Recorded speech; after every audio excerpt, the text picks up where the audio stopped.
నమస్కారం ఈటీవీ 360 కి స్వాగతం ముందుగా ప్రధాన అంశాలు రాష్ట్రవ్యాప్తంగా ఏరువాక సందడి సాగును బాగు చేసేందుకు కరెంట్ ఛార్జీలు తగ్గిస్తామన్న సీఎం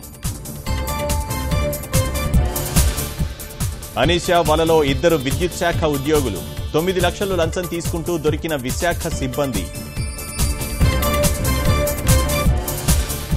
లిఖిత కేసును తొలుత పోలీసులు సరిగా పట్టించుకోలేదన్న డీజీపీ నిందితుడిని మీడియా ముందు ప్రవేశపెట్టిన అధికారులు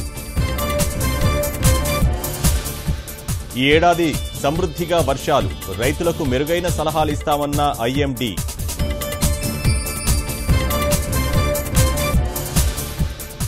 అసెంబ్లీ భవనాన్ని పరిశీలించిన ప్రజలు పటిష్ట నిర్మాణం పట్ల పూర్తి సంతృప్తి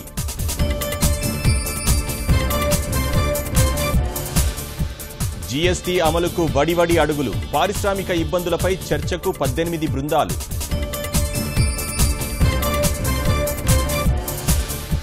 షాంఘై సహకార సంస్థలో భారత్కు శాశ్వత సభ్యత్వం ఉగ్రవాదానికి వ్యతిరేకంగా పోరాడాలని ప్రధాని పిలుపు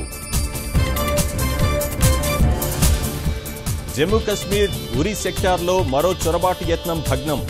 5 ఉగ్రవాదులను మట్టుబెట్టిన సైన్యం